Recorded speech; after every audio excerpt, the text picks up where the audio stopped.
Hi friends, welcome to Telugu education tips YouTube channel. Friends, వాళ్ళ వీడియోలో నేను మీతో డిస్కస్ అవుతున్న టాపిక్ ఏంటంటే ఏపీ పీజీసీ 2025 రిలేటెడ్గా ఇవాళ రిజల్ట్స్ అయితే వచ్చేసాయి కదా. మరి రిజల్ట్స్కి తర్వాత నెక్స్ట్ ఏదైతే కౌన్సిలింగ్ ప్రాసెస్ ఉంటుందో అనుకున్నాం కదా. మరి కౌన్సిలింగ్ అంటే ఏంటి, అసలు కౌన్సిలింగ్లో ఏం చేస్తారు అన్నది డీటెయిల్గా మనం అయితే మాట్లాడుకుందాం. సో వీడియో అనేది ఇంట్రెస్టింగ్గా యూస్ఫుల్గా ఉంటుంది, పూర్తిగా చూడడానికి అయితే ట్రై చేయండి. ఇక టాపిక్ అయితే స్టార్ట్ చేసే ముందు నా చిన్న రిక్వెస్ట్ ఏంటంటే ఇప్పటివరకు మన తెలుగు ఎడ్యుకేషన్ టిప్స్ యూట్యూబ్ ఛానల్ని మీరు ఎవరైనా సబ్స్క్రైబ్ చేయకుండా చూస్తున్నట్లయితే మీకు యూస్ఫుల్ అయ్యే ఇలాంటి ఎన్నో వీడియోస్ కోసం అయితే సబ్స్క్రైబ్ చేసుకోండి. ఫ్రెండ్స్, ఇక టాపిక్లోకి వచ్చేసినట్టయితే మెయిన్గా పీజీ సెట్ రిలేటెడ్గా రిజల్ట్స్ అయితే వచ్చేసాయి. మనకు నెక్స్ట్ ఉన్న ప్రాసెస్ కౌన్సిలింగ్ ప్రాసెస్. అసలు కౌన్సిలింగ్ ఏంటి అన్నది, ఆ ప్రాసెస్లో ఏమేమి ఉంటాయి, అసలు కౌన్సిలింగ్లో ఏం చేస్తారన్నది ఇప్పుడు డీటెయిల్గా గమనిద్దాం.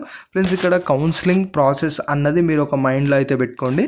ఇక్కడ కౌన్సిలింగ్ అన్న కౌన్సిలింగ్ ప్రాసెస్ అన్న రెండు కూడా ఒక్కటే. సో ఇక్కడ ఒక ప్రాసెస్ ఉంది అంటే ఆ ప్రాసెస్లో ఖచ్చితంగా కొన్ని స్టెప్స్ అనేది ఇన్వాల్వ్ అయ్యి ఉంటాయి. మీరు ఏదన్నా ఒక ప్రాసెస్ తీసుకోండి, కొన్ని స్టెప్స్ అయితే అందులో ఉంటాయి. సేమ్ ఇక్కడ కూడా కౌన్సిలింగ్ ప్రాసెస్ ఏదైతే ఉందో ఈ యొక్క కౌన్సిలింగ్ ప్రాసెస్లో 5 స్టెప్స్ మనకైతే ఉంటాయి. ఆ యొక్క 5 స్టెప్స్ గురించి డీటెయిల్గా మనమైతే మాట్లాడుకుందాం. ఇక్కడ 1 2 3 4 5 అని చెప్పి 5 స్టెప్స్ అయితే ఉంటాయి. ఫస్ట్ స్టెప్ ఏంటి అంటే రిజిస్ట్రేషన్ చేసుకోవడం అయితే ఉంటుంది. ఆ తర్వాత సెకండ్ స్టెప్ ఏంటి అంటే సర్టిఫికేట్ వెరిఫికేషన్ అయితే ఉంటుంది.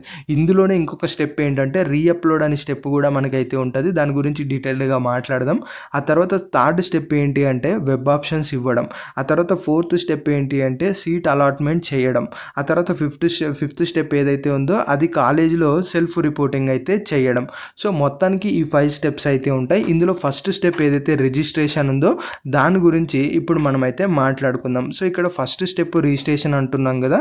ఫస్ట్ స్టెప్ రిజిస్ట్రేషన్ అంటే మీరు ఏదైతే కౌన్సిలింగ్కి అటెంప్ట్ చేస్తున్నారో దానికి సంబంధించి ఫీజు పే చేయడమే రిజిస్ట్రేషన్. అంటే ఇప్పుడు మీరు ఏదన్నా ఒక థింగ్కి మీరు అటెండ్ అవుతున్నారు అనుకోండి, ముందు అసలు మేము వస్తున్నామని చెప్పి వాళ్ళకి ఇంటిమేషన్ చేయాల్సి ఉంటుంది కదా. ఇప్పుడు ఫర్ ఎగ్జాంపుల్ మీరు ఏదన్నా ఒక ప్లేస్కి వెళ్తుంటారు, ఆర్ఎల్స్ ఇంకొక హోటల్కి వెళ్తున్నారు. అలా వెళ్తున్నాము అని మీరు ఏదైతే డిసైడ్ అవుతారో అలా వస్తున్నామని కూడా ఫస్ట్ ఇన్ఫామ్ చేయాల్సి ఉంటుంది కదా. సో అదేవిధంగా ఇప్పుడు ఏదైతే మన కౌన్సిలింగ్ ఉందో కౌన్సిలింగ్కి మేము అటెంప్ట్ చేస్తున్నాము అన్న దాని రిలేటెడ్గా మీరు అఫీషియల్స్కి చెప్పడమే రిజిస్ట్రేషన్ అని అయితే అవుతుంది. జస్ట్ ఎగ్జాంపుల్గా మీకైతే చెప్పాను. సో అది రిజిస్ట్రేషన్ కిందకి అయితే వస్తుంది. సో ఇక్కడ ఈ రిజిస్ట్రేషన్ తర్వాత మీకు సర్టిఫికేట్ వెరిఫికేషన్ ఇవన్నీ ఉంటాయి కదా. ఆ నెక్స్ట్ ఏదైతే ఫాలోయింగ్ ప్రాసెస్ అయితే ఉంటుందో దానికి సంబంధించి రిక్వైర్మెంట్స్ కూడా ఇక్కడే మీ రిజిస్ట్రేషన్లో ఫుల్ఫిల్ అనేది చేయాల్సి ఉంటుంది. అంటే ఏదైతే సర్టిఫికేట్ వెరిఫికేషన్ జరుగుతుందో అది అఫీషియల్స్ అన్న వాళ్ళు మనకు మాన్యువల్గా కూర్చొని వాళ్ళు సిస్టమ్ ముందు వెరిఫై అనేది చేస్తారు. కాబట్టి అక్కడ మీ డాక్యుమెంట్స్ వాళ్ళు వెరిఫై చేస్తున్నందుకు మీరు సర్టెన్ అమౌంట్ ఏదైతే ఉంటుందో ఆ యొక్క అమౌంట్ అనేది వాళ్ళు వెరిఫై చేసినందుకు వాళ్ళకి మీరు పే అనేది చేయాల్సి ఉంటుంది. ఇది ఎప్పుడు పే చేస్తారు అంటే ఏదైతే ఫస్ట్ స్టెప్ రిజిస్ట్రేషన్ ఉందో, అంటే మేము కౌన్సిలింగ్కి పార్టిసిపేట్ చేస్తున్నామని మీరు ఏదైతే రిజిస్ట్రేషన్ చేస్తారో అలా రిజిస్ట్రేషన్ చేసేటప్పుడే ఫర్దర్గా ప్రాసెస్కి అవసరమైన మనీ ఏదైతే ఉంటుందో అది కూడా మీరు పే అనేది చేస్తారు. సో ఓవరాల్గా రిజిస్ట్రేషన్ అందులో ఫీజు అనేది పే చేయడం ఈ రెండు కలిపి మనకు కౌన్సిలింగ్ ప్రాసెస్లో ఫస్ట్ స్టెప్గా అయితే ఉంటుంది. ఇందులో రిజిస్ట్రేషన్ అలానే కౌన్సిలింగ్ ఫీజు కానీ రిజిస్ట్రేషన్ ఫీజు కానీ రెండు ఒకటే. ఆ యొక్క అమౌంట్ అనేది మీరు పే చేయడం అయితే ఉంటుంది. సో ఇది ఫస్ట్ స్టెప్. ఇక రెండో స్టెప్ గురించి మాట్లాడుకున్నట్టయితే ఇది మనకు సర్టిఫికేట్ వెరిఫికేషన్ అంటే మెయిన్గా ఏంటి అంటే గుర్తుపెట్టుకోండి, మీరు ఏదైతే డిగ్రీ కంప్లీట్ చేశారో నిజంగా మీరు డిగ్రీ కంప్లీట్ చేశారా లేదా, అట్ ద సేమ్ టైం మీరు ఏ కోర్సెస్లో డిగ్రీ అనేది కంప్లీట్ చేశారు. మీరు పీజీ సెట్ రాస్తున్నప్పుడు పర్టికులర్గా ఒక సబ్జెక్ట్ అనేది సెలెక్ట్ చేసుకొని ఉంటారు కదా. ఆ సబ్జెక్ట్కి మీరు ఎలిజిబుల్ అయ్యారా కాదా, ఆ సబ్జెక్ట్కి మీరు ఎలిజిబుల్ అవుతారా అవ్వరా, దాంతోపాటు మీకు డిగ్రీలో ఏదైతే నిజంగా పాస్ అయ్యారా లేదా, ఇవన్నీ కూడా మనకు అఫీషియల్స్ అన్న వాళ్ళు వెరిఫై చేయాలి. వెరిఫై చేయకోకుండా మీకు సీట్ ఇవ్వడానికి ఛాన్స్ అన్నదే లేదు. సో ఖచ్చితంగా అవి వెరిఫై అనేది చేయాలి. దీంతో పాటు కొన్ని బెనిఫిట్స్ ఉంటాయి క్యాస్ట్ సర్టిఫికేట్ రిలేటెడ్గా, ఇన్కమ్ సర్టిఫికేట్ రిలేటెడ్గా.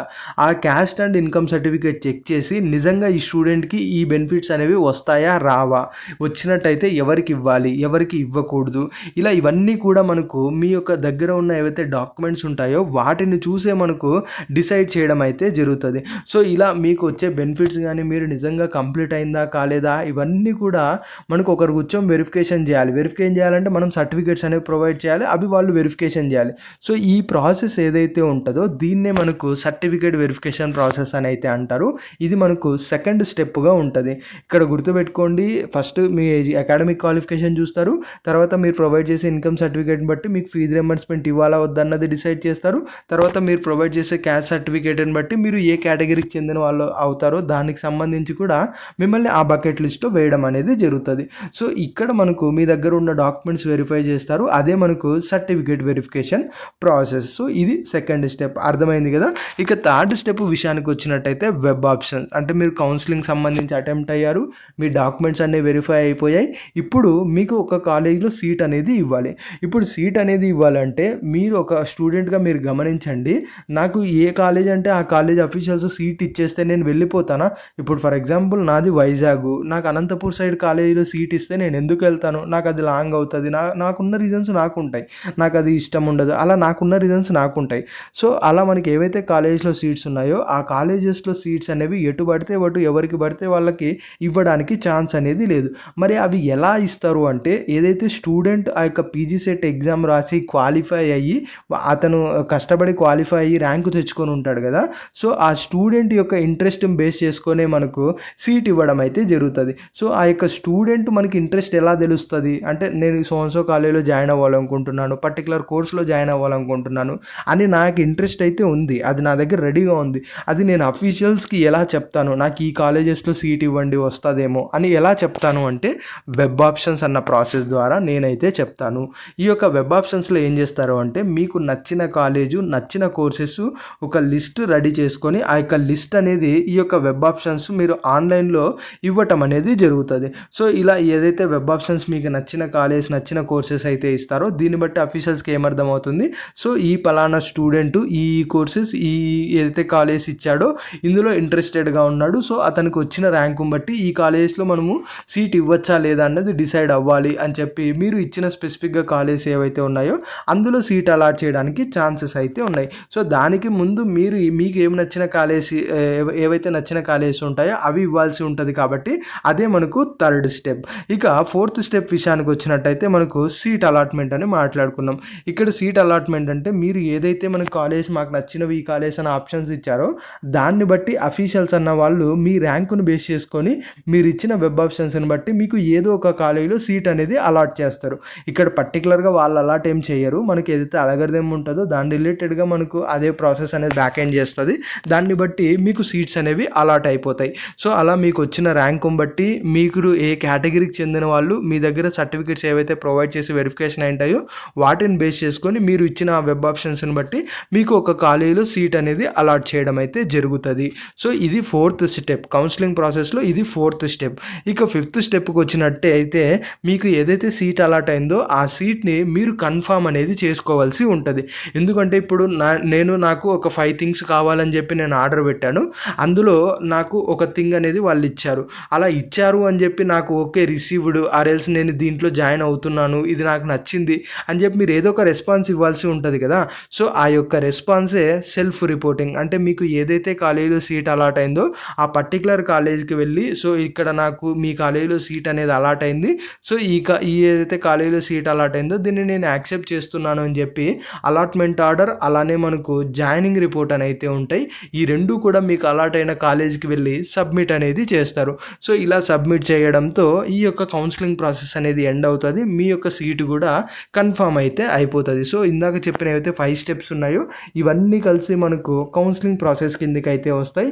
ఇక్కడ సర్టిఫికేట్ వెరిఫికేషన్ అప్పుడే రీఅప్లోడ్ అని చెప్పాను కదా, ఇది అందరికీ ఉండదు, ఎవరైతే సర్టిఫికేట్స్ రాంగ్గా అప్లోడ్ చేశారో ఆర్ బ్లర్గా అప్లోడ్ చేశారో వాళ్ళకి ఇంకొకసారి అప్లోడ్ చేయమని అయితే అంటారు, అంతకు మించి అయితే ఏమీ లేదు.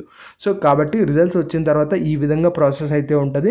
ఐ హోప్ నేను చాలా డీటెయిల్గా ఎక్స్ప్లెయిన్ చేశానని అయితే అనుకుంటున్నా. ఇంకా ఫర్దర్ వీడియోస్లో కూడా ఎలా ముందుకు వెళ్ళాలి, ఎలా వెబ్ ఆప్షన్స్ ఇవ్వాలి, ఎలా వెబ్ ఆప్షన్స్ ఇస్తే మనకి సీట్ వస్తుంది అన్న దాని రిలేటెడ్గా చాలా వీడియోస్ అయితే వస్తాయి, దయచేసి వీడియోస్ అయితే మిస్ అవ్వకండి. గుర్తుపెట్టుకోండి, ఏపీ పీజీ సెట్ ఏపీలో స్టార్ట్ అయినప్పుడు ఓన్లీ మన ఛానలే వీటిపై వీడియోస్ అయితే చేసింది. ఇంకా గుర్తుపెట్టుకోండి, అప్పుడు స్టూడెంట్స్కి చాలా ఇష్యూస్ ఉండే, ఎందుకంటే మనకు మెయిన్ సబ్జెక్ట్ సెలెక్ట్ చేసుకునే వాళ్ళు, సబ్ సబ్జెక్ట్ సెలెక్ట్ చేసుకోకపోయే వాళ్ళు, ఈ విషయం మన కమ్యూనికేషన్ గ్యాప్ అయింది. అగైన్ మనం అఫీషియల్స్కి మెయిల్ అయితే షేర్ చేసాము. ఆ తర్వాత ఇవన్నీ డెసిషన్స్ రివైజ్ చేయడం జరిగింది.